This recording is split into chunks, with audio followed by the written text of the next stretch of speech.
what they're seeing every day now.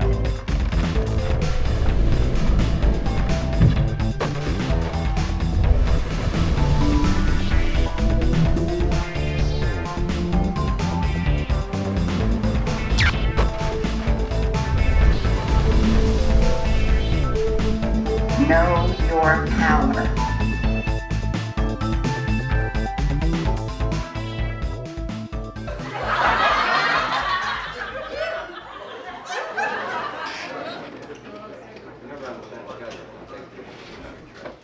Ethan Manuel. He is the director of the Lands Protection Program for the Sierra Club. Please begin. Well, thank you, Mr. Chairman and Ranking Minority Member, members of the committee. Good morning. My name is Ethan Manuel, and I direct the Lands Program for the Sierra Club, and I'm here representing over 750,000 Sierra Club members who belong to more than 65 chapters and 45 groups around the country, and that makes us the largest grassroots environmental organization in the country.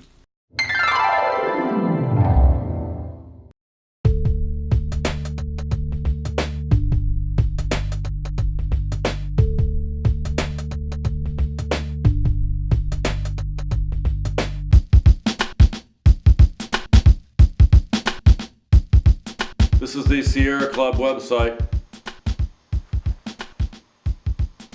Let me read it for you. The biggest single step that the United States can take in order to curb global warming and to save oil is to require automakers to produce cleaner, more efficient cars. Then can you tell me why, when I went to a Sierra Club meeting in Syracuse, I didn't see one goddamn small car? I mean, I don't understand it. I don't understand that. And this car is owned by my congressman. He could have bought a smaller car 6 years ago instead of that plastic spoiler which has no value. Oh look, Al Gore is here. Remember Al Gore in Inconvenient Truth? This is the Cadillac he was driving around. Could have drove a Geo Metro 40 miles to a gallon. Not good enough for those Democrats.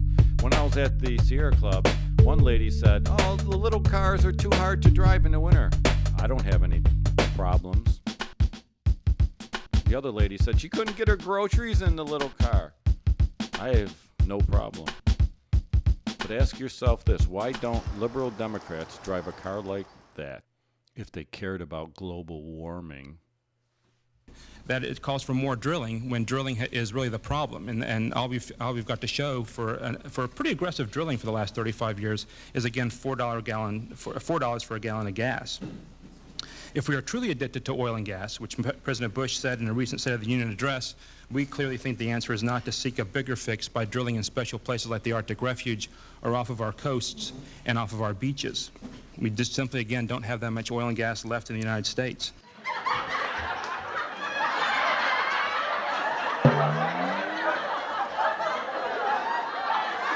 Thank you for the time, Mr. Chairman, and for the invitation.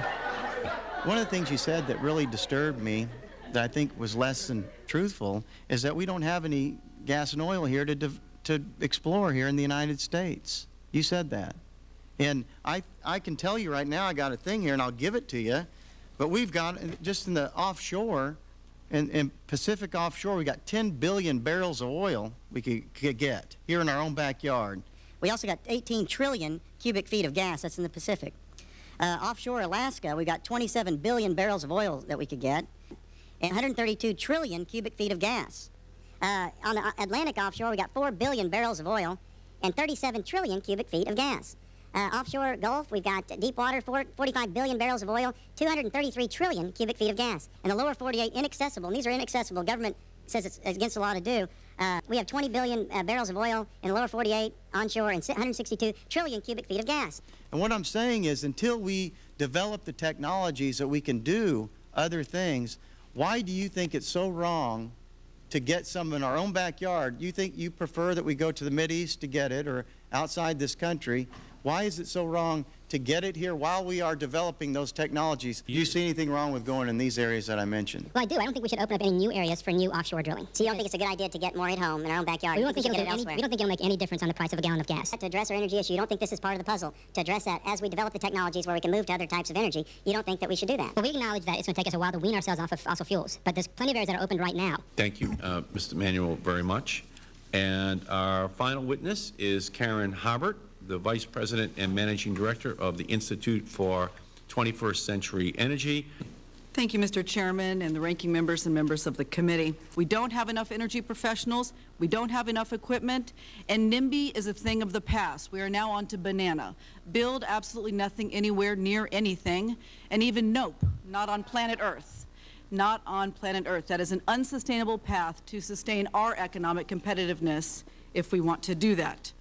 Our Mineral Management Service estimates we have 139 billion barrels of undiscovered oil here in the United States. 80% of the Outer Continental Shelf is off limits. That part alone, if we would just use that part of the oil, we would have actually a 35-year supply for gasoline for our cars. We would have heating oil for the millions of homes for the next 100 of years. We are depriving the American consumer of choice and opportunity. We need it all. We must allow for increased domestic oil and gas supplies. We have to recognize the role of nuclear power, an emissions-free source of power. We need clean coal. We need to use the 250 years of coal we have here. We have to emphasize energy efficiency and renewables. We have to update our aging energy infrastructure. We have to be better environmental stewards, and we have to deploy those clean technologies that will improve our trade imbalances and accelerate American competitiveness. We need less rhetoric. We need more facts. There's no single solution, no single fuel. We must embrace all sources. We need it all.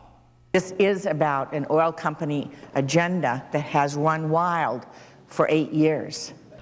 So we'd be 7 years into that right now. Right, but this should have been done 30 years ago, but especially 7 years ago. Imagine 7 years ago if we had had a national and worldwide commitment. If the last 8 years had been used more aggressively to build a clean energy future that our country desperately needs.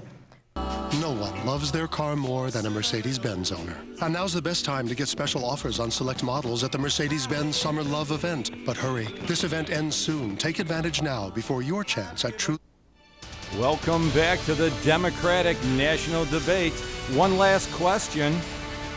Of the presidential election season, sponsored by the Democratic National Committee. Sanctioned, I should say, by the Democratic National Committee. Thank you. Thank you for having me here on YouTube.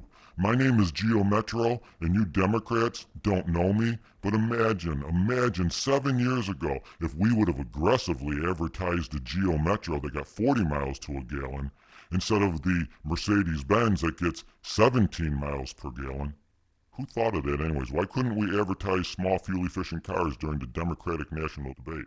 Anyways, we would have less air pollution, and we would be importing 1 to 2 million barrels per day less.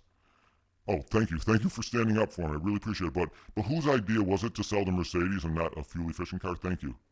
Is that a real question? Who the hell does that Democrat think he is? Questioning us. Well, he does have a good point, and I think we should listen to him more. Maybe he does know what he's talking about. But hurry, this event ends soon. Take advantage now before your chance at true love. Imagine Democrats driving smaller cars. I wrote a letter to Hillary Clinton. She never wrote me back. I'm here tonight as a proud Democrat.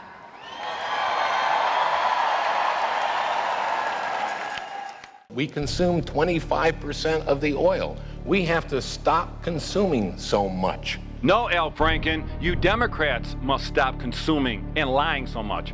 Look at all these people that came to see Hillary Clinton and Dan Maffei at their fundraiser. Look at the plastic cladding on that SUV.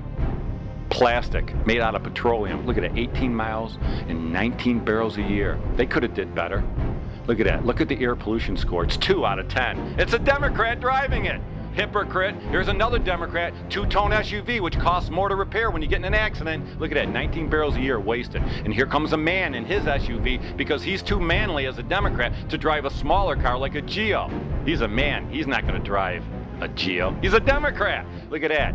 And here comes 3 men in their Audi. They could have came in a Geo Metro also, but they're Democrats, and they chose to drive a car that gets 20 miles per gallon instead of a Geo that got 48. And here's another lady that made the same decision as a Democrat. I'm going to drive a car that gets 22 miles per gallon when I could have drove a car that got 45 or 48 miles per gallon.